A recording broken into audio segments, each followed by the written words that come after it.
یہ اللہ نے بتا دیا۔ اور یہ راستہ، یہ نافرمانی والا راستہ، یہ من مرضی والا راستہ، یہ راستہ کس کا ہے؟ یہ راستہ شیطان کا ہے۔ یہ راستہ سب سے پہلے اللہ کی مرضی کو چھوڑ کر اپنی مرضی کے مطابق زندگی گزارنے والا شیطان ابلیس ہے۔ سب سے پہلا اللہ نے حکم دیا، اللہ نے حکم دیا یہ آدم کے پتلے کو سجدہ کرو، یہ آدم کے پتلے کو سجدہ کرو۔ اللہ نے حکم دیا سارے فرشتوں کو، جتنے فرشتے تھے وہ سب کے سب اسی وقت اللہ کے حکم کے سامنے سپرد ہو گئے اور اللہ کے حکم پر وہ سجدے میں گر گئے۔ اچھا بتاؤ، کیا ان فرشتوں کو نہیں سمجھ میں آیا ہوگا اس وقت؟ ارے یہ کیا بات ہے، ہم تو اللہ کی عبادت کرتے ہیں، ہم تو اللہ کے سامنے سجدہ کرتے ہیں، یہ تو مٹی کا بنا ہوا ہے، اس کو کیا سجدہ کرنا؟ بتاؤ، اگر شیطان کو یہ بات سمجھ میں آ گئی تھی تو کیا فرشتوں کو سمجھ میں نہیں آئی ہوگی؟ فرشتوں کو بھی سمجھ میں آیا تھا، لیکن فرشتوں کا مزاج، اور انہوں نے عبادت کے ذریعے اللہ یہی دیکھنا چاہتے تھے کہ تمہارے اندر اتنے سال تک اللہ کی بندگی کرنے کے بعد اللہ کی بات ماننے کا جذبہ کتنا پیدا ہوا۔ اللہ یہ دیکھنا چاہتے۔ اللہ نے کہا آدم کو سجدہ کرو، سارے فرشتے بڑے چھوٹے جو کوئی تھے وہ آدم علیہ السلام کے سامنے سجدے میں گر گئے۔ کیوں؟ کیونکہ اللہ کا حکم ہے، اللہ کا حکم ہے، سمجھ میں آوے تو بھی، نہیں سمجھ میں آوے تو بھی کرنا وہ ہے جو اللہ کہہ رہے ہیں۔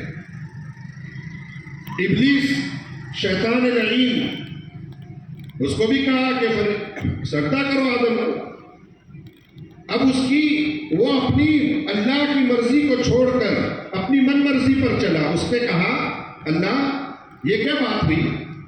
دیکھو یہ تو مٹی سے بنا ہے، میں آگ سے بنا ہوں، آپ مجھے اپنے آپ کو سجدہ کرنے کا حکم دو گے، میں آپ کے سامنے پوری زندگی سجدے میں سر پٹکتا رہوں گا، لیکن یہ تو مجھ سے چھوٹا ہے، میں اس سے بڑا ہوں، میں آگ سے بنا ہوں۔ آگ کی خاصیت ہے وہ اوپر جاتی ہے، نیچے آگ لگاؤ وہ اوپر کی طرف اٹھتی ہے۔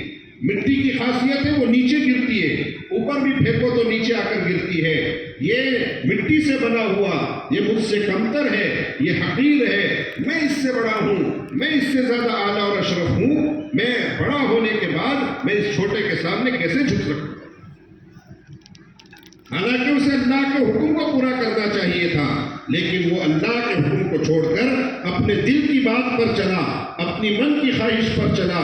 اللہ نے اتنے سال تک عبادت کرتا رہا، فرشتوں میں رہا، اللہ نے اس کی اس نافرمانی پر نقد سزا یہ دی کہ اللہ نے اپنے مہمان خانے جنت سے اسے راندہ دربار کر دیا، نکل جا،